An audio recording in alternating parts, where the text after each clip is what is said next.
Une vie tendue entre deux pôles. Voici une légende, provenant de l'abbaye cistercienne de Eysterbach. Dans le jardin du monastère, un jeune moine médite, sans le comprendre, ce verset de la deuxième lettre de Pierre, devant le Seigneur, un jour est comme 1000 ans et 1000 ans sont comme un jour.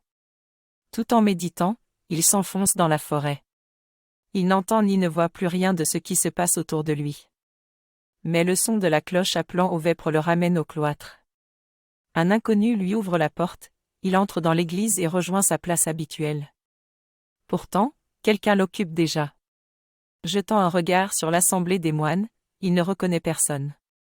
Lui-même devient objet d'étonnement de la part des autres moines, qui lui demandent son nom. À sa réponse, un murmure parcourt l'assemblée. Depuis 3 siècles, aucun moine n'a porté ce nom. Le dernier à le porter était un sceptique qui disparut dans la forêt. C'est pourquoi nul n'a plus porté ce nom. Après que le moine eut donné la date de son entrée au monastère et le nom de l'abbé, on consulta le registre. On se rendit compte, alors, qu'il était le moine disparu il y a 300 ans. Le jeune moine, effrayé, vieillit en quelques secondes, sa chevelure devint grisonnante, sur le point de mourir, il exhorta ses frères, Dieu transcende absolument le temps et l'espace. Ce qu'il recèle, seul un miracle peut le mettre au jour. Aussi, ne cherchez pas, pensez à mon destin.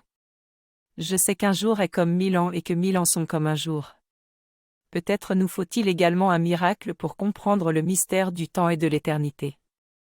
Lorsque nous nous interrogeons à ce propos, une longue liste de philosophes, de théologiens, de poètes et de mystiques, qui ont réfléchi à cette question, nous vient à l'esprit.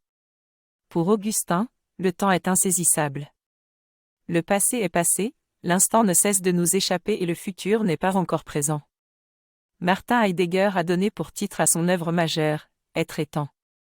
Dans une de ses conférences, il affirme, puisque le temps trouve son sens dans l'éternité, c'est à partir d'elle qu'il doit être compris. Le rapport temps-éternité nous fait toucher du doigt la tension fondamentale qui anime toute existence humaine, celle qui relie la terre et le ciel.